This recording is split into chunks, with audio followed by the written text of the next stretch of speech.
allez bien. Purée, mais est-ce que vous vous rendez compte que jeudi prochain, c'est Noël? Non mais c'est déjà Noël. Mais je sais que je vais trop manger. Je vais manger pendant peut-être aller 6 jours la même chose tellement il y aura des restes quoi. J'espère qu'on va pas tous prendre 5 kilos. En tout cas, moi je vous retrouve après pour le jeu et pour l'instant, je vous laisse en compagnie de Thibaut qui va vous apporter la parole. À tout à l'heure.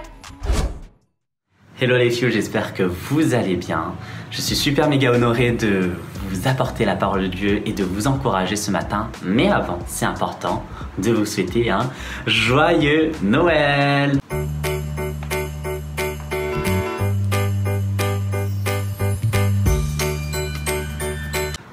Bref, en tout cas, Fuel, je te souhaite le meilleur pour ton avenir, le meilleur pour ta famille, le meilleur pour ton orientation, ton collège, ton lycée, ta scolarité et même pour ta vie. Je prie vraiment que Dieu puisse te protéger et t'équiper comme jamais pour être un soldat de l'Éternel, un disciple de Christ.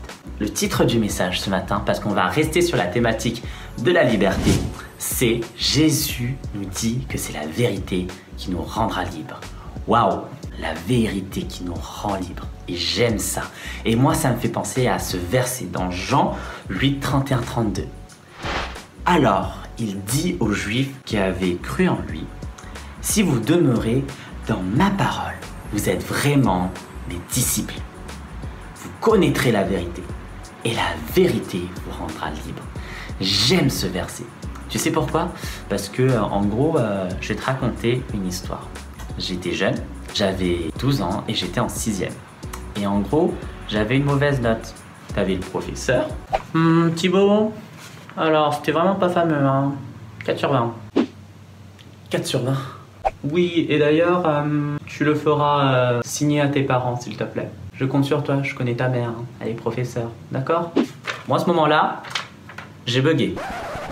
4 sur 20. Bon, tu me connais, je suis honnête, je vais dire la vérité, hein. Non, c'était compliqué, j'ai fait une grosse bêtise. En gros, je me suis dit, je vais mettre un 1 pour faire genre que c'est un 14. Il n'y avait jamais grillé. Je rentre à la maison, je sais pas pourquoi, j'étais super confiant, mais j'étais pas bien en vrai. Je le donne à ma mère. Ma mère, je dois signer ça, Thibaut? T'as eu quoi du coup? 14 sur 20? Ouais. C'est pas 14 sur 20. Ok, je vais mourir. Oui, tu vas mourir. Bref, en tout cas, même ma soeur, elle a assisté à la scène et je pense qu'elle s'est dit, ça y est, ce gamin, il va mourir. Il va rencontrer Jésus plus vite que prévu. Ça m'a servi de leçon. Et ma mère m'a pas corrigé parce que elle devait me corriger, hein, d'accord? Mais je vous raconterai l'histoire. La vérité, c'est quoi, les amis? C'est ce que Dieu dit de nous, des autres et de ses promesses. Et plus on connaît la vérité de Dieu pour nos vies, et moins le péché n'a de place pour nos vies. C'est ultra important de connaître les vérités de Dieu, que Dieu promet de prendre soin de nous, que Dieu pourvoit nos besoins et qu'il va nous bénir dans tout ce qu'on va entreprendre dans nos vies. Alors pourquoi tricher? Pourquoi chercher à tromper quelqu'un d'autre pour essayer de gagner? Et ma mère, elle me disait justement à ce moment-là, Thibaut, tu aurais peut-être eu 4 sur 20, peut-être que je t'aurais pas grillé à ce moment-là, mais tu serais en train de vivre dans le mensonge. Et il y a des conséquences quand tu vis dans le mensonge. Tu vas avoir une réputation plutôt de mytho. Tu vas avoir des conséquences phénoménales si tu es adulte. Donc, je te corrige pour te remettre sur le chemin. Et là, je t'arrête. Waouh, ma mère, elle a quand même beaucoup de sagesse en fait.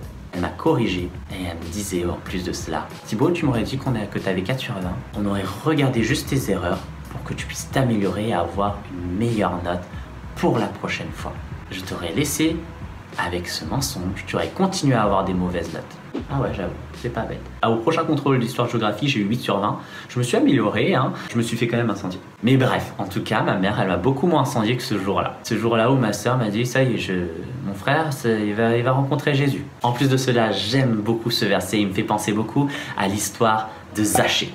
Et l'histoire de Zachée, c'est dans Luc 19, du verset 1 à 10. Dis-toi, ce mec, il voulait demeurer dans la parole de Dieu. À l'époque, c'était compliqué, c'était inaccessible de demeurer dans la parole de Dieu. Mais Zachée, ce qu'il a fait quand même... C'est qui ce Jésus? Jésus? J'ai envie d'aller le voir. Je rentrais les gars. Ah mais purée, il y a trop de monde. T'es qui toi? un collecteur d'impôts. Et les gars, il y a un collecteur d'impôts. En plus, il est petit. Il est petit, vas-y, va là-bas. Sois béni. S'il vous plaît, je veux voir ce qui se passe. Je suis trop petit. Wesh. Ok, si c'est comme ça, je vais faire ce qu'il y a à faire. Je vais monter sur un arbre. Ok, carré. Je vois tout. Ça va, les amis? Oh, toi là. Oui, toi. Descends un peu, vite. Vas-y, descends là. Tu veux que je descende? Ok. Ça te dit on graille ensemble? Ah, je veux bien t'accueillir chez moi. Viens, vas-y. Viens, poteau. Viens. Jésus, il va manger chez un pêcheur. Bon, en fait, Jésus, je voulais juste te dire la vérité. C'est difficile, mais je vais te dire un truc. C'est important. Mais je donne aux pauvres la moitié de mes biens, la moitié de mes thunes, tu vois. Et si j'ai tort de quelque chose à quelqu'un, je lui rends le quadruple. Le salut est entré aujourd'hui dans cette maison parce que celui est aussi un fils d'Abraham. Car le Fils de l'homme est venu chercher et sauver ce qui était perdu. J'aime beaucoup son histoire parce que le gars, il voulait demeurer dans la parole. Il voulait vraiment être un disciple, connaître ce Jésus. Et il voulait surtout connaître la vérité. Et il le savait indirectement que c'était déjà le début d'un processus où la vérité va déjà le rendre libre. T'imagines? Quand Jésus a vu ce moment-là, il a vu, oh, bah, celui-ci c'est mon fils. Le gars, il est prêt à monter sur un arbre. Je sais pas pour toi, mais moi je sais pas monter sur un arbre, tu vois. Genre tu sais faire de l'escalade, mais un sycomore, c'est gros, c'est un gros tronc. Comment tu vas faire pour essayer de monter sur un sycomore? Le gars, il a persévéré pour monter sur cet arbre, j'en suis sûr. Là tu vois Jésus. Ah ouais, lui, je vais grailler chez lui. Il va me faire un petit grec, salade tomate oignon. Soit pas un grec genre à 5 balles, un grec genre il vaut 100 €, tu vois. Et il va m'inviter. Zachée, il était trop heureux. Il a accueilli Jésus chez lui. T'imagines le truc de ouf? Évidemment, tu connais les gens, hein, et ses commérages, tout ça. Jésus, il va manger chez un pêcheur. Oh là là. Mais j'aime tellement ce cœur où Zachée, il dit la vérité. Il est honnête. Et Jésus, à ce moment-là, il a dit, mon gars, t'as compris. Le salut est entré aujourd'hui dans ta maison. Et parce que celui-ci est aussi un fils d'Abraham. Le gars, Zachée, il a été validé. Bam, comme ça, direct. Tu vas te dire, Thibaut, c'est quoi en fait? Pourquoi tu me parles de la vérité nous rendra libres, etc. Comment on peut vivre vraiment ce verset, à part le fait, tu m'as dit que tu t'es fait corriger par ta mère, Thibaut. Comment vivre ce verset pleinement? Et moi, j'ai juste 2 tips pour toi. La première, comme Zachée, demeurer dans la parole de Dieu. Je sais pas toi, Zachée, il a dû monter sur un arbre pour avoir une vue sur Jésus. Et moi, j'aime cette soif, avoir cette soif comme Zachée, où il a envie de voir Jésus. Et nous, aujourd'hui, c'est simple. Il suffit juste de sortir sa Bible et de demeurer dans sa parole. C'est pas ouf ça? Genre nous, on a juste à ouvrir un livre. Lui, à l'époque, il devait monter un arbre. Nous, on n'a plus besoin de monter sur des arbres, les gars. On a juste à ouvrir un livre, un bouquin, ou ouvrir ton téléphone sur l'application YouVersion. Lire quotidiennement sa Bible, les gars. Je sais pas toi, mais j'ai envie de te lancer un challenge. 5 minutes dans la parole de Dieu. Un verset, un petit passage. 5 minutes chaque matin avant d'aller à l'école. Je peux te dire que ça fait la différence. Ça fait une différence pour ta vie. Tu es en train de t'investir dans ta vie. Tu es en train d'investir dans le rêve que Dieu a pour toi. Dans ton rêve que Dieu a pour toi.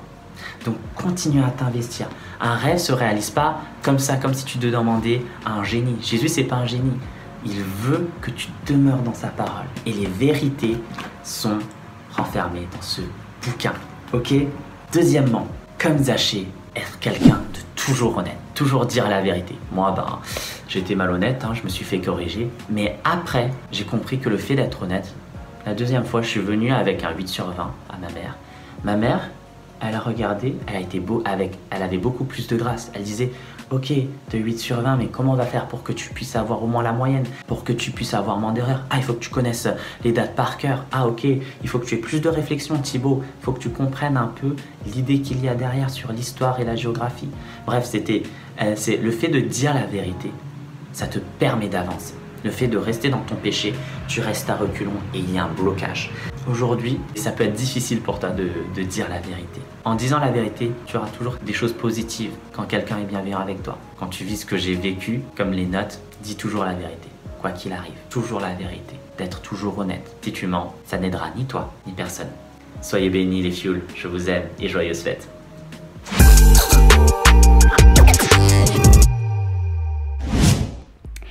Et les fioles, j'espère que vous avez kiffé la parole de ce matin. En tout cas, moi là, je suis trop contente parce que je vais vous retrouver pour qu'on kiffe l'activité ensemble. Donc ce matin, ce qu'on va faire, c'est que je vais devoir vous faire deviner 5 mots. 5 mots où les lettres en fait seront carrément dans le désordre. Vous allez devoir deviner les mots qui sont écrits. Si vous avez un papier et un stylo, vous pouvez écrire les mots dans l'ordre et regarder avec les lettres et tout.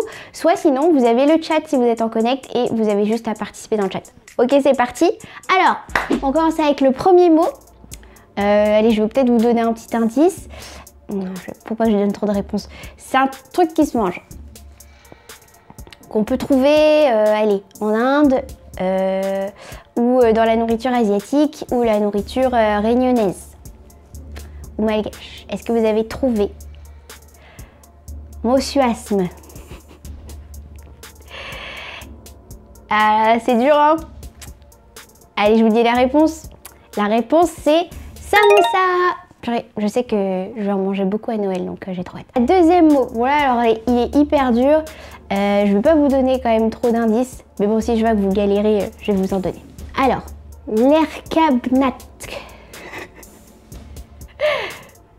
C'est dur, hein, il est dur celui-là, je sais. Allez, ça commence par un T. Est-ce que vous trouvez? C'est un mot qu'on retrouve dans la Bible. Et le mot, c'est tabernacle. Troisième mot, alors ce mot-là, c'est sûr que vous le connaissez, c'est usgenes. Usgenes. Purée, j'ai l'impression qu'il y a... Vas-y, non, je dis rien. Peut-être qu'il y a la réponse dans la manière de prononcer le mot. Est-ce que vous avez trouvé un petit indice? C'est vous. Et le mot, c'est jeunesse. Jeunesse, c'était le troisième mot. Ok, attention, il vous reste plus que 2 mots. Hein. Donc le quatrième mot, Bahamra. C'est un prénom. Allez. Bon, franchement, je vous ai donné un bon indice là. Hein. Abamra. Je vais vous donner la réponse. Bahamra. Dans l'ordre, ça donne Abraham. C'est ça, Abraham. Ok, bravo à tous ceux qui ont trouvé. Bravo à tous ceux qui ont trouvé les 4 autres mots. Parce que punaise, c'est dur. Hein. Et le dernier mot, alors là, parce que c'est le dernier et que c'est bientôt Noël, je vous fais un cadeau. C'est un mot hyper dur en 2 mots. Donc, c'est parti. Attention, vous avez bien vu, il y a un apostrophe sur le mot. Donc, on ne dit pas si c'est sur le premier ou le deuxième. Bon courage pour trouver. Inarjende. C'est drôle. En vrai, on devrait parler à l'envers. Est-ce que vous trouvez... Alors, pareil, c'est dans la Bible. C'est un lieu. On fait beaucoup référence dans le Nouveau Testament et surtout l'Ancien Testament. Est-ce que vous avez trouvé? Et la réponse est... Jardin d'Éden. Et voilà, c'était le dernier mot. Bon, en tout cas les filles, j'espère que vous n'avez pas trouvé ça trop dur ou trop facile, au contraire. En tout cas, j'ai essayé de mettre un peu des mots un peu durs. Je vous souhaite un super joyeux Noël et des super bonnes fêtes si on se revoit pas d'ici là. Et je vous fais plein de bisous. J'espère que vous allez bien manger, que vous allez être super gâtés et que vous allez surtout passer du temps en famille, avec vos proches et surtout dans la présence de Jésus. Bisous.